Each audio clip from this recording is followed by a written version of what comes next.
je viens de lancer l'enregistrement. Bonsoir à toutes et à tous. On va laisser petit à petit le public continuer d'arriver.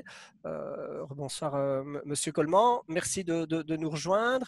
Alors, vous êtes encore au bureau et le bureau ferme absolument un petit peu avant 20h30 et donc on devra terminer l'échange avec vous aux alentours de 20h20. On va donc ne pas trop traîner avant de débuter. Pour les personnes éventuellement qui ne connaissent pas Financité, donc Financité est un réseau pluraliste qui regroupe une centaine d'associations, une quarantaine de groupes locaux et plus ou moins 5000 citoyens et citoyennes qui ensemble ont décidé de changer la finance, comme le dit le slogan. Et donc notre objectif, c'est au travers des écrits, un magazine gratuit, au travers des analyses, au travers du soutien d'activités locales comme beaucoup de groupes monnaie locale, mais y compris via l'organisation de ciné-débats ou de conférences, comme ce soir, on essaye d'outiller les citoyens et les citoyennes pour mieux comprendre la mécanique, de manière à ce que les uns et les autres puissent faire effectivement leur critique et leur recette d'une économie idéale, d'une économie intégrée dans la société, donc une économie qui est au service de l'intérêt général et non pas une économie ou une finance qui se sert elle-même. Voilà, pour faire le résumé de Financité de manière assez brève, c'est ce que j'en dirais. Bien entendu, notre site renvoie à l'ensemble de nos activités. Alors, ce soir, on pourrait prendre toute la soirée rien qu'à présenter votre parcours, Monsieur Coleman, donc on ne va pas nécessairement être trop long là-dessus. Vous êtes évidemment économiste, vous êtes CEO de la banque de Grove Petercam, vous avez été chef de cabinet, mais vous avez aussi été président de la bourse en 2008, une sacrée année. Vous avez vécu aux États-Unis, si je ne m'abuse. Et ce soir, on vous reçoit évidemment non seulement pour tout ça, mais y compris par l'intermédiaire de votre dernier livre, si je ne m'abuse, qui s'appelle donc Hypercapitalisme et qui est paru en 2020. Vous avez écrit de nombreux livres, y compris parfois d'humour. Personnellement, je le disais tout à l'heure, L'euro, une utopie trahie est vraiment pour moi un livre pour débuter en économie très, très, très, très accessible, même si celui-ci l'est aussi tout autant.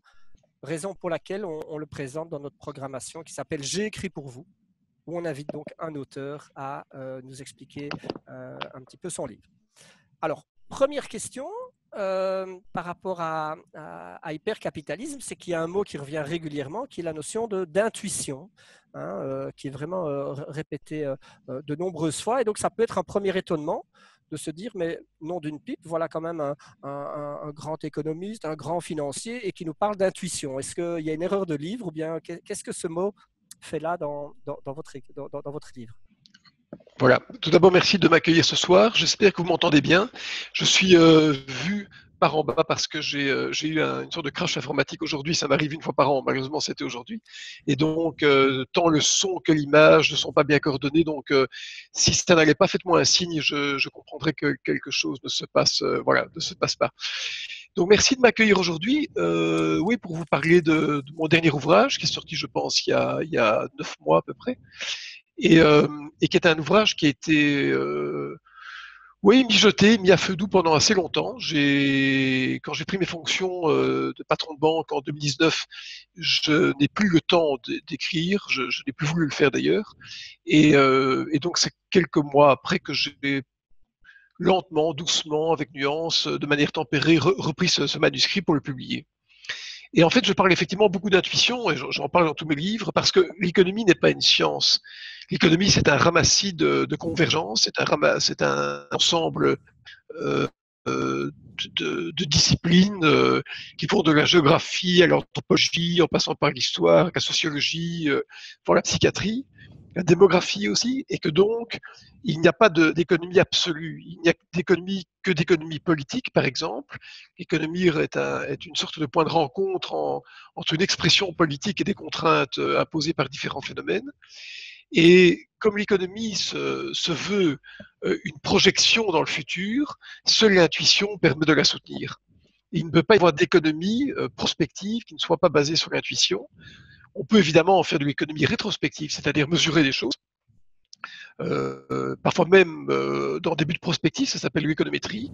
Mais mon idée, c'est plutôt dans le partage d'intuition. J'essaye dans mes écrits de rassembler des centaines de livres que j'ai lus, des perceptions parfois un peu extrasensorielles, parfois outrancières par rapport à la vision qu'on a de l'avenir, pour les offrir à la critique. Et donc un livre n'est jamais pour moi une affirmation, mais est un point d'interrogation, est un élément, je pense même, de vulnérabilité. Et c'est pour ça que j'anime régulièrement sur mes blogs des idées, et les réponses qui sont données ou les commentaires qui sont donnés à mes posts, comme on dit, sont bien sûr plus importants à mes yeux que le post lui-même. Voilà. Mais l'intuition est un terme qui est réfuté en économie. On m'a souvent reproché à l'Académie royale de l'utiliser parce que ce n'est pas un terme académique. Voilà. Alors que pourtant, la plupart des grandes découvertes, notamment dans le domaine scientifique, chimique, physique, ont dû à un moment se baser sur des intuitions. Mais voilà, c'est un terme que la norme universitaire et académique écarte. Et voilà, nous on est aussi évidemment attentif à cette notion d'économie politique et donc qui va dans cette notion-là. Donc peut-être j'ai zappé un petit peu l'introduction. On va se permettre d'orienter quelques questions au travers du livre pendant sans doute une bonne quarantaine de minutes et puis on passera dans le débat. On préférera évidemment les prises de parole en direct. C'est aussi pour ça qu'on coupera la caméra et directement de manière à favoriser la participation plutôt que par de nombreux chats intermédiaires. On trouve qu'à défaut de pouvoir se voir en vrai, la participation citoyenne, elle est au moins en prise de parole encore plus que par chat.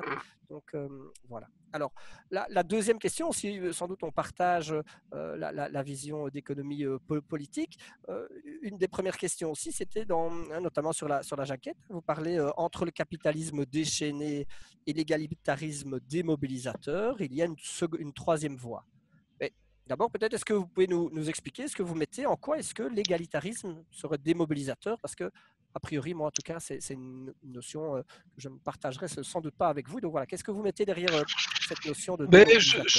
Oui, j'ai voulu dans cette phrase, que j'ai d'ailleurs soigneusement pensée, je m'en souviens, voulu opposer, faire un renvoi dos à dos entre un modèle économique qui serait tellement égalitariste que l'initiative personnelle en serait dépouillée, et d'autre part, un modèle néolibéral américain au sein duquel l'individualisme est tellement dominant qu'il en oublie la notion de bien commun. Et je voulais faire référence en commettant ce renvoi dos à dos, en fait, à cette notion auquel je crois très fort du capitalisme rénant, on pourra en parler simplement, opéré, qui est un capitalisme qui reconnaît l'initiative personnelle comme étant source de croissance et donc finalement de réduction des inégalités, pour autant bien sûr que la croissance bien partagée entre les facteurs de production, c'est-à-dire le travail et le capital. Ça, c'est un peu l'idée du livre. Et d'ailleurs, ce livre est un plaidoyer pour un modèle que j'ai connu, j'étais jeune à l'époque évidemment, dans les années 60, mais qui est un modèle qui finalement correspond à ce qui a été la trame de ma vie. C'est-à-dire que je suis un enfant de l'État-providence, à différents égards, qu'ils soient scolaires ou familiaux. Et en vérité, je me suis moi-même pendant très longtemps égaré dans une vision complètement désincarnée du néolibéralisme, du capitalisme américain, dont je suis revenu. Et c'est pour ça que je dis que ce livre serait mon dernier livre, sans doute dans tous les sens du terme. C'est-à-dire que je considérais dans ce livre, et c'est peut-être un peu vaniteux de dire qu'une pensée est aboutie, mais j'ai voulu dans ce livre, comme on dit en termes, je parlais de scolaire, d'école primaire, remettre ma copie. Et donc ce livre, c'est la remise de ma copie. Eh bien voilà, donc moi qui apprécie beaucoup vos livres, je n'ai plus qu'à lire tous les précédents, alors en attendant éventuellement que vous changiez d'avis. Mais il y aura peut-être des livres de poésie, il y aura peut-être des livres de poésie ou des anthologies, ou peut-être des livres de littérature, hein, ça c'est autre chose. Bien entendu, on parlait sur le sujet. Et donc voilà, donc on comprend en tout cas l'écart des modèles. Rentrons vraiment dans le fond du sujet du livre, notamment vous redéfinissez, hein, notamment, ce serait intéressant peut-être de partager la définition du néolibéralisme que vous abordez à un certain moment comme une discontinuité du XXe siècle. Et j'aurais envie de poser voilà, une question peut-être un peu simple ou provocatrice, mais qui serait de dire, donc, est-ce qu'il est possible d'être anti-néolibéral sans être anticapitaliste? À quel point est-ce que vous distinguez les deux mots Oui, je pense que et en quoi les ils deux sont notions opposés? doivent être absolument, oui, les deux notions doivent être absolument distinguées. En fait, quand on prend l'histoire du XXe siècle, on a vécu dans un monde qui a consacré le libéralisme, en tout cas jusque dans les années 20, les années 30. Et d'ailleurs, le libéralisme qui était théorisé dans les années 1850 est quasiment consubstantiel à la révolution industrielle. C'est en fait l'émergence du capitalisme et le développement de la monnaie, avec toute la théorie marxiste qui est un éclairage extraordinaire d'ailleurs sur ce phénomène monétaire qui est né du fait que les gens allaient être rémunérés pour leur travail plutôt que d'en tirer une part physique. Ce néolibéralisme s'est donc développé, s'est embrasé jusque dans les années 30. Et en fait, on ne s'en rend pas compte, mais Roosevelt, aux États-Unis, puisqu'on parle essentiellement des États-Unis dans le cas qui nous occupe, a développé un modèle keynésien d'économie, ce qu'on a appelé les New Deals. Il y en a eu 2,5, 3. Et c'est un modèle keynésien qui, en fait, aux États-Unis, a perduré jusqu'à la fin des années 60. Ce n'est pas un modèle qui s'est arrêté en 1941 quand ils sont entrés en guerre, pas du tout. Et concomitamment, l'Europe, après la guerre, 2 fois meurtrie, à 26 ans, à un quart de siècle d'intervalle, a développé un modèle de croissance tempérée, solidaire, partagée, ce qu'on a appelé finalement le modèle rhénan, issu du Rhin, mais qui est un modèle qui a social-démocrate, on va dire, un peu à la Blum, je pense. À la Léon Blum, qui je pense est un penseur du socialisme qu'on a un peu écarté au profit de Bernstein, qui est un modèle en fait assez comparable à ce qu'on a vécu aux États-Unis. Et puis les choses ont dérapé dans les années 70. Il y a eu le sabordage par les Américains des accords monétaires, une embrasée d'inflation et de dette publique absolument stupéfiante, comparable à ce qu'on voit maintenant, des dévaluations en cascade et une mutation de modèle industriel. On est passé d'un modèle industriel à un modèle de service, d'économie de service. Et tout ça s'est combiné pour en fait altérer la valeur du capital qui a quasiment perdu 40% de sa valeur en 7-8 ans. Alors, Le je me permets de vous néolibéralisme, c'est en interrompre. fait un... Oui. Justement, est-ce que vous pouvez revenir un petit peu, parce que là, du coup, on avance effectivement très très vite, effectivement, que ce soit par exemple sur les accords de Bretton Woods, en quoi est-ce qu'ils sont la fin des accords de Bretton Woods? C'est un basculement, justement, un marqueur de néolibéralisme, et en quoi c'était plutôt stable avant ou supportable, et en quoi il le devient éventuellement de moins en moins, puisque au fur et à mesure du livre, effectivement, vous allez être très critique sur le néolibéralisme. Oui, mais je vais peut-être simplement revenir sur le néolibéralisme, puis on va revenir sur Bretton Woods après. Et donc, dans les années 80, en fait, on a rethéorisé le libéralisme, qu'on a qualifié de néolibéralisme, parce que c'était un libéralisme après le libéralisme, et c'est venu bien sûr du Royaume-Uni puis des États-Unis. En fait, ce néolibéralisme est né, alors ça va vous paraître singulier, du combat contre l'inflation. Du combat contre l'inflation qui avait altéré le capital, comme je le disais, dans les années 70. Et a commencé avec ce néolibéralisme un phénomène de désinflation structurelle, qui est donc un combat permanent contre l'inflation, au motif que le capital ne pouvait pas perdre sa valeur à cause de cette même inflation. Et ça nous a conduit d'ailleurs finalement en déflation, c'est-à-dire qu'à force d'absorber la croissance économique au profit du capital et au détriment du travail, on en arrive à des situations déflationnistes qui sont en fait celles qu'on constate, pas de manière immédiate, mais qu'on constate actuellement. Donc l'histoire se tient parfaitement. Parfaitement. Alors, un retour sur les accords monétaires d'après-guerre. On a donc eu, dans les années de guerre, des accords qui ont été soigneusement ciselés par la plupart des pays qui seraient vainqueurs, à Bretton Woods en juillet 44, c'est dans le New Hampshire, et qui ont... alors il y avait 2 théories qui s'étaient opposées. Il y avait la théorie du secrétaire d'État au Trésor américain qui voulait en fait que l'état monétaire commun à la croissance d'après-guerre soit de l'or. Pourquoi? Parce que les États-Unis avaient avait été récipiendaire de tout l'or qui avait été caché au moment de l'invasion allemande. Et d'ailleurs, on croit que cet or est à Fort Knox, mais tout le monde se dit qu'il a dû être vendu depuis bien longtemps, puisque personne ne peut aller voir ce qu'il y a à Fort Knox, y compris les personnes qui en ont déposé de l'or. Et puis, il y avait le secrétaire, il y avait Keynes, en fait, le fameux Keynes, qui était parti de l'idée qu'il fallait plutôt un étalon monétaire universel basé sur une trentaine de denrées, dont des matières premières comme du blé, et qui aurait été un dénominateur commun aux importations et aux exportations de différents pays qui eux-mêmes avaient des réalités économiques différentes. Et finalement, Keynes avait évidemment raison, mais voilà, il a eu tort à ce moment-là, il est mort en 1946, donc 2 ans plus tard. Et donc l'étalon or a été en fait le fait que les devises soient liées par l'expression d'un certain poids en or. C'est ainsi qu'on avait pris des parités rondes. C'est ainsi que le franc belge valait, que le dollar valait 50 francs belges, que le franc français valait 10 francs français, 10 francs belges, pardon. Dans les années 60, il y a eu des dévaluations, notamment en France, en Allemagne aussi, des révaluations. Et les Américains, à un moment, ont émis trop de dollars par rapport à la quantité d'or qui était censé les garantir. De Gaulle, avec le président français à l'époque, avait senti les choses, avait demandé d'ailleurs que la France récupère une partie de son or. Il était le premier à le faire. Et quand les Américains se sont rendus compte que la plupart des banques centrales pouvaient envoyer des bateaux et des trains pour chercher leur or, ils ont en fait mis en œuvre une sécession monétaire, il n'y a pas d'autre mot, qui a consisté à d'abord rendre l'or non convertible et puis à abandonner complètement le système lors des accords de la Jamaïque, je crois, en 73 ou 75.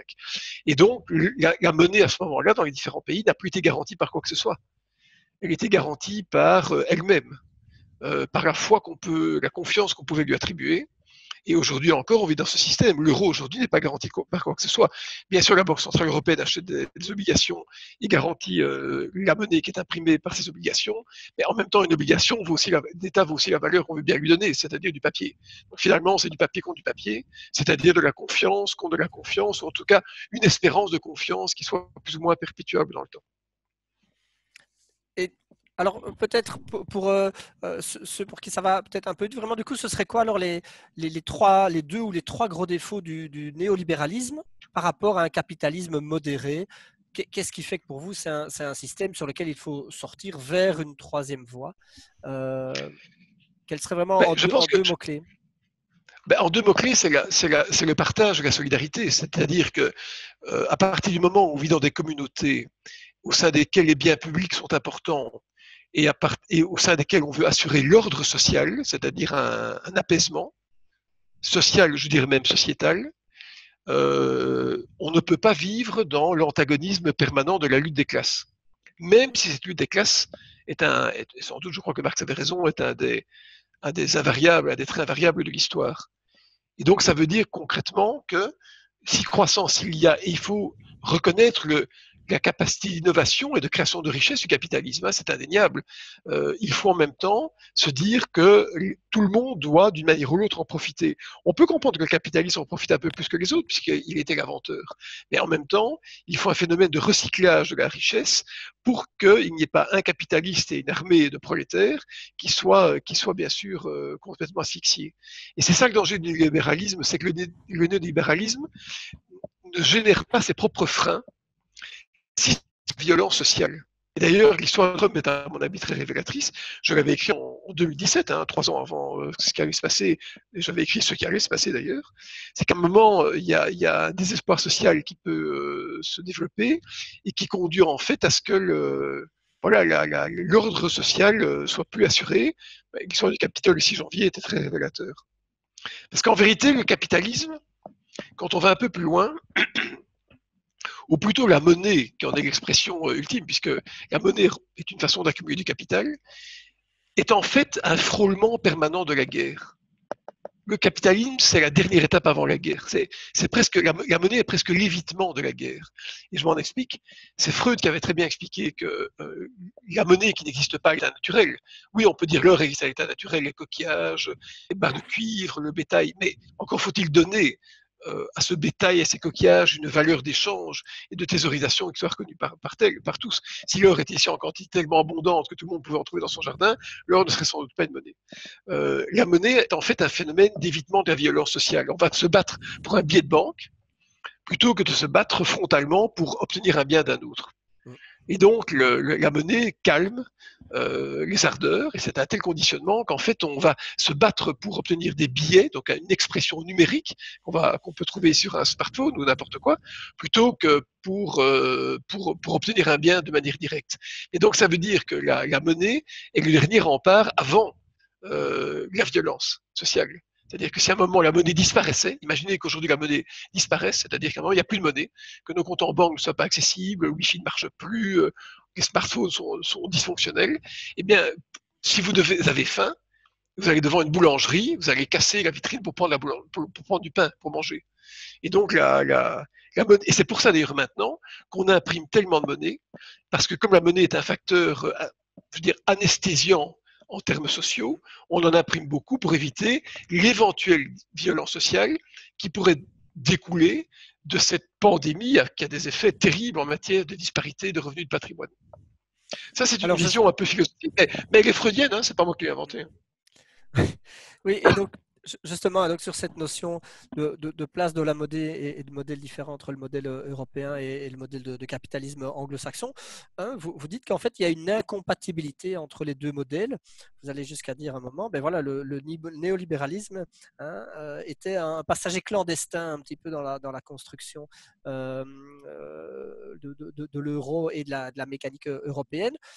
Oui. Donc voilà, comment est-ce que vous pouvez un peu comparer, en quoi en quoi le capitalisme effectivement anglo-saxon n'est pas le même que la vision européenne, notamment avec l'État-providence, même si pour vous le modèle doit avancer. Il y a plusieurs choses à dire. Hein. On a vécu dans l'État-providence, j'y reviendrai, mais vous parliez de l'euro. Hein.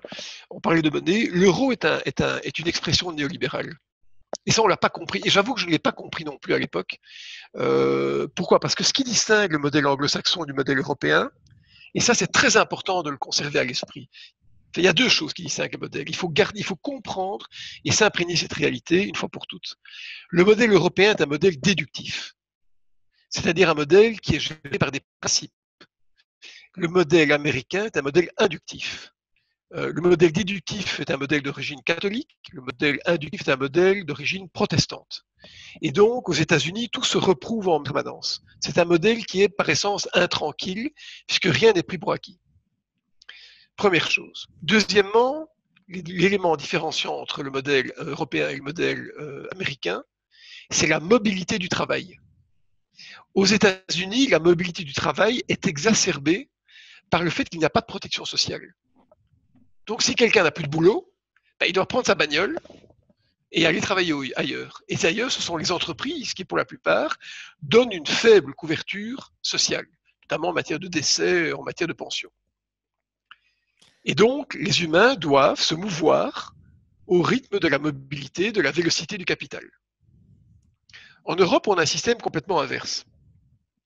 Je ne dis pas que c'est l'État-providence qui a créé l'immobilité du travail, parce que je ne dis pas que c'est l'immobilité du travail qui a créé l'État-providence, mais il y a une résonance entre les deux. Il y a ce qu'on appelle un ethos, ou en tout cas des affinités électives, qui contribuent à ce que l'immobilité du travail et l'État-providence soient liés. Pourquoi? Quand on est dans l'État-providence, on est dans une relation, en fait, de toute une vie par rapport à l'État. On est aidé au début, allocation de chômage, de naissance, enseignement gratuit, etc. Puis on contribue quand on travaille, et puis on reçoit quand on est retraité.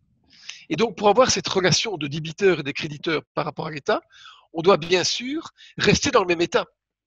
Si on change d'état tout le temps, ça ne va pas. Et donc, l'État-providence est en fait c'est pour ça, je sais pas, donc c'est une question de cause et de conséquence ou de contexte, il ne faut pas confondre les causes et les symptômes, comme on sait, mais il y a une résonance, un magnétisme entre l'immobilité du travail tel qu'on le connaît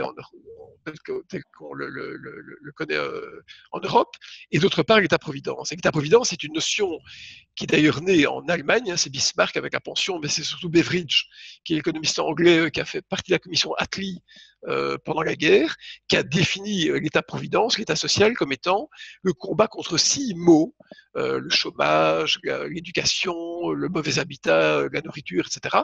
Et donc, il a voulu créer une notion de solidarité. D'ailleurs, c'est assez bizarre de penser que c'est Margaret Thatcher, élue en 79, qui a tourné le dos au modèle d'État social qui avait pourtant été créé par un de ses compatriotes quasiment 40 ans ou 60 ans, plutôt 45 ans plus tôt.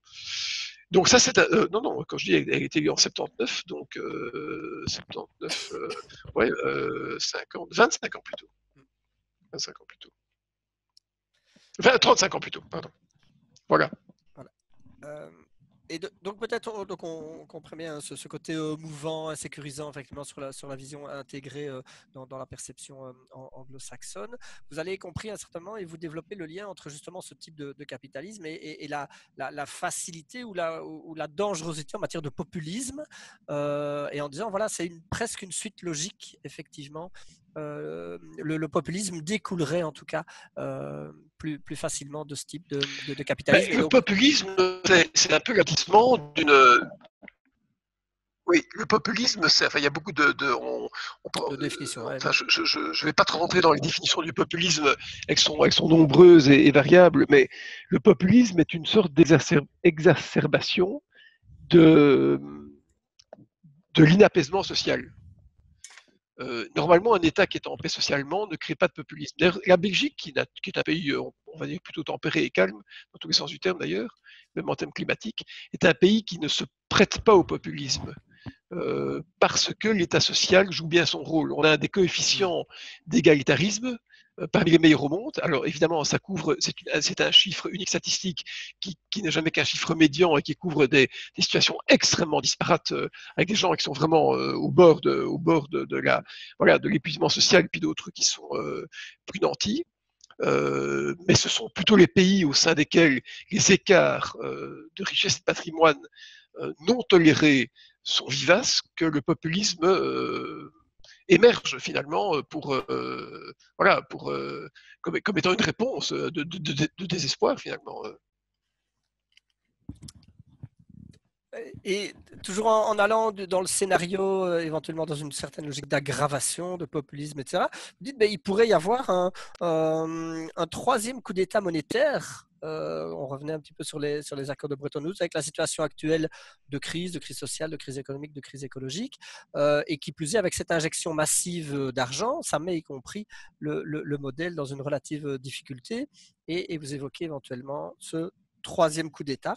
À quoi est-ce qu'il pourrait ressembler ou c'est pour quand si vous avez une date précise? Non, non, le coup d'État On comprend monétaire serait bien, hein, plutôt ce oui. qu'on appelle ce serait plutôt les monnaies digitales qui vont un jour Voilà. arriver. C'est un autre débat, mais je ne sais pas vers quoi va nous mener la création monétaire auquel on assiste maintenant. Je la crois pas très grave. Parce que ce qui se passe, c'est qu'il y a une création monétaire, mais en même temps, l'épargne des personnes augmente. C'est très frappant aux États-Unis, c'est frappant en Belgique aussi. Et donc, finalement, la création monétaire n'est pas injectée dans le circuit, mais elle est plutôt stérilisée en termes d'épargne. Donc, ce qui veut dire qu'il n'y a pas de. Voilà, il n'y a pas de. C'est lié à l'âge de la population, vraisemblablement. Mais on vit une situation évidemment un peu particulière parce que une fois qu'on commence à créer de la monnaie pour apaiser l'ordre social et faire fonctionner la machine, il devient très difficile d'arrêter. Très difficile. Et ça, on ne sait pas quand ça s'arrête et pourquoi, évidemment. Voilà, certains abordent effectivement d'une société en parlant qu'on est une société de junkies de l'argent, effectivement, avec ce besoin d'arrêter. Pour vous, on entend que ce n'est pas nécessairement une problématique.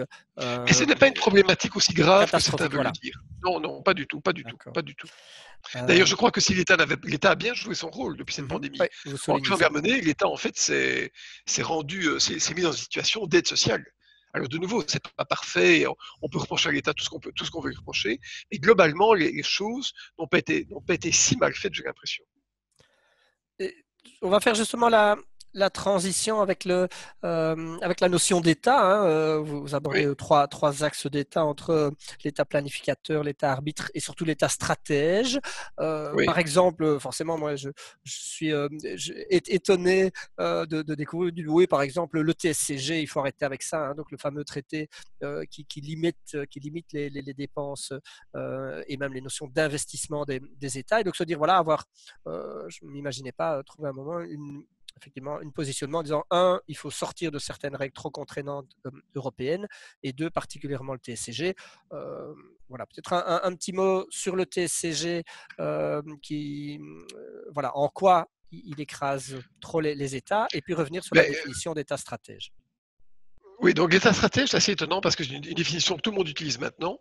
Et je l'ai écrite, le premier, je pense, dans un livre que j'ai publié en 2011, que j'ai relu ce week-end, parce que j'aime bien me relire, non pas par narcissisme ou vanité, mais par souci d'humilité finalement. Et donc j'avais développé cette notion déjà à l'époque. Et en fait, ça part de l'idée que quoi? Que l'État a un rôle à jouer dans l'économie, et que là, malheureusement, le néolibéralisme a complètement nié. Pourquoi? Parce qu'on est parti de l'idée que c'était entre guillemets le tout au marché, que finalement les gouvernements étaient complètement incompétents. Bon, ok, vrai ou pas vrai, ça on peut encore en discuter, et que donc il fallait laisser la spontanéité du capitalisme jouer son rôle. Oui, mais sauf que le capitalisme, d'abord, est beaucoup moins spontané qu'on ne le pense, surtout aux États-Unis, et deuxièmement, on ne gère pas une entreprise comme un pays. Ce qui se passe dans une économie, c'est que on doit gérer des valeurs sociales, morales à long terme. Pour les futures générations. Par exemple, s'investir dans l'éducation, dans le système de santé. Les jeunes qu'on forme maintenant vont apporter des idées, l'innovation dans 20 ans, dans 30 ans, et grâce à eux, leurs enfants seront peut-être mieux éduqués, donc ce sont des cercles vertueux. Tandis qu'une entreprise n'a qu'un seul objectif, c'est essayer de bénéficier d'un monopole temporaire pour pouvoir extraire une rente de situation. On ne parle pas du tout des mêmes choses. Et voilà, et donc, mais rappelez-moi votre question, parce que je m'étais perdu un peu dans mon explication. Donc, c'est effectivement la différence entre un État stratège, entre un État planificateur et un État arbitre. Mais voilà, quelles Oui. sont un peu les nuances entre Mais l'État l'articulation de ces arbitre, trois j'aime pas tellement. définitions. Voilà, l'État arbitre, j'aime pas tellement la notion, parce que c'est une notion que Jean Tirole a utilisée. Ça donne l'impression que l'État a un rôle, en fait, exogène à l'économie. Et moi, je dis pas du tout. L'État stratège, c'est un État qui est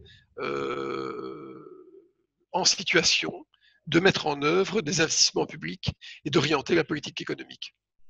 Or, ce qui s'est passé, c'est avec l'euro. On s'en est pas rendu compte. L'euro était un choix parfaitement néolibéral. Je reviens sur l'idée, puisque l'euro est basé sur la notion de mobilité du travail. On s'est dit, comme le travail est mobile, le capital doit suivre cette mobilité. Sauf que c'est pas parce qu'on peut travailler en Pologne ou en Portugal qu'on le fait. Les États européens ne se prêtent pas, comme les États-Unis, à une mobilité du travail, puisqu'il y a toutes les barrières linguistiques, culturelles et religieuses qu'on peut imaginer. Mais donc voilà. Donc l'État arbitre, j'aime pas tellement. L'État stratège, j'aime bien. Et pourquoi est-ce que l'État, alors il faut vraiment être de bon compte, hein, pourquoi est-ce que l'État n'a plus joué ce rôle de planificateur économique, ou en tout cas d'investisseur public? Parce que, entre autres, dans le cadre de l'euro, on a dit vous ne pouvez pas dépasser un certain niveau d'endettement. Et on ne peut pas dépasser un budget, un déficit budgétaire de X%. Et il faut désendetter. Et il faut ça. Oui. Seulement, comment voulez-vous désendetter un État et avoir un équilibre budgétaire lorsqu'on fait face au vieillissement de la population, qui est le problème le plus important de toutes nos économies, qui va encore durer pendant 40 ans, parce que la démographie s'est inversée et que la productivité a baissé. Donc, alors qu'on savait qu'on allait avoir un problème de pension dans les années 90, certains économistes belges, comme Étienne de Calataï, l'ont dit en long et en large, on a voulu contraindre les dépenses sociales des États, alors qu'on savait que ça n'allait pas aller. Qu'ont dû faire les États? Limiter les dépenses publiques, évidemment. Et donc l'euro était en fait un choix, a conduit à dépouiller les États de leur latitude. Et maintenant, évidemment, on fait marche arrière parce qu'on se rend bien compte que c'est une catastrophe et qu'il faut relancer l'économie, mais c'est une conversion un peu tardive. Hein, que quand j'entends des dirigeants qui en parlent maintenant, je dis, mais j'essaie de me souvenir de quand il avait dit avant, et souvent, c'est pas le cas. Alors, toujours sur cette notion d'État, et puis on abordera la dernière question, comme ça on pourra ouvrir l'échange. Vous dites Oui. notamment Comme ça, j'irai boire un verre d'eau après, pour avoir une question. Oui. La valeur d'un État ne se mesure plus en fonction de ses capacités réelles de développement, mais en fonction de l'idée d'influence que lui accordent les marchés. Alors, comment on fait de sortir de ça pour revenir à un État qui aurait les moyens d'imposer une stratégie, hein, qui aurait une vision et les moyens de l'imposer à l'économie? Comment on fait pour sortir de cet état de fait? Je pense que si un État investit de manière productive dans des infrastructures, dans des projets de prospérité collective, eh bien les marchés financiers ne vont pas pour autant écarter cette dette publique qui sert à les financer. Parce qu'ils vont bien comprendre que si un État investit de manière utile dans son économie, c'est un État qui a un projet. Et donc, en fait, on a confondu deux choses. On a dit, ouh là là, si vous vous endettez, c'est la catastrophe, les marchés financiers vont faire sauter la dette de l'État. Mais pas du tout. Ça, c'est une vision à très court terme. Il faut savoir pourquoi on s'endette. Évidemment, maintenant, on le fait pour des dépenses sociales, et c'est bien normal. On est devant un choc qui est absolument terrifiant. Mais si un État investit pour des dépenses productives, pour des choses qui sont en fait utiles à la collectivité, les marchés financiers ne vont pas écarter cette dette et ne vont pas donner un rating négatif. Ça, j'en suis absolument convaincu.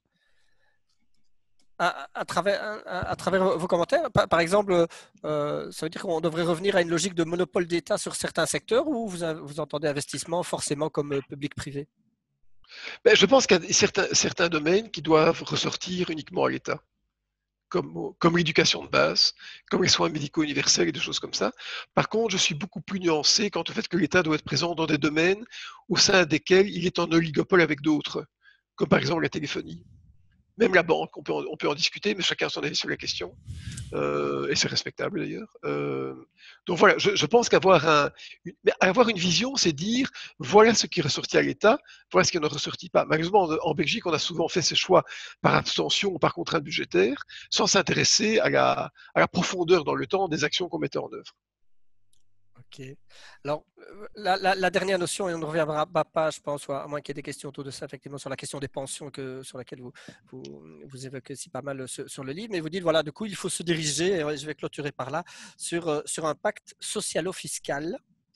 Voilà, il se situerait à quelle hauteur et pourquoi comment Bah, est-ce qu'il se moi, je pense qu'on constituerait? a. Écoutez, la sécurité sociale est un système assurantiel qui est basé quasiment uniquement sur le revenu du travail. L'impôt des personnes physiques a été fondé en 62. J'ai beaucoup étudié parce que je suis aussi diplômé en fiscalité, cette fameuse réforme, j'en avais même les travaux préparatoires à mon domicile d'ailleurs, était basée sur la capacité contributive. Donc c'est pas les mêmes choses. Mais un jour, je pense qu'on va devoir, au risque de faire hurler certains, encore quand j'en parlais au ministre d'Hermagne récemment, qui écoutait ça quand même de manière, j'espère en tout cas attentive, on pourrait imaginer que chacun soit un contributeur ou un bénéficiaire d'une relation à l'État, hein, en termes de débiteur ou de créditeur, en fonction de la globalité de sa situation. Donc moi, je ne crois pas du tout aux allocations universelles, etc., qui sont des foutaises complètes et qui sont en fait la négation complète de l'État social, dans la différence qu'il faut accorder à chaque situation individuelle. L'allocation universelle, c'est pas du tout une notion communiste, hein, c'est une notion libérale. Ça vient de l'effet du ruissellement américain, donc c'est une imposture absolument complète cette histoire, c'est une fumisterie intégrale. Il faut garder la granularité de l'aide, mais peut-être doit-on à un moment considérer globalement que quelqu'un qui a des moyens importants peut-être doit payer plus de cotisations et payer un peu plus cher ses médicaments ou son médecin que quelqu'un d'autre. Et donc, plutôt que d'avoir une uniformisation. Et donc, ça obligerait à de redonner à l'impôt sa capacité contributive et à enlever peut-être à la sécurité sociale son caractère purement assurantiel, qu'il a déjà perdu maintenant, parce qu'en vérité, quand on y réfléchit bien, le financement alternatif de la sécurité sociale, c'est en fait l'impôt.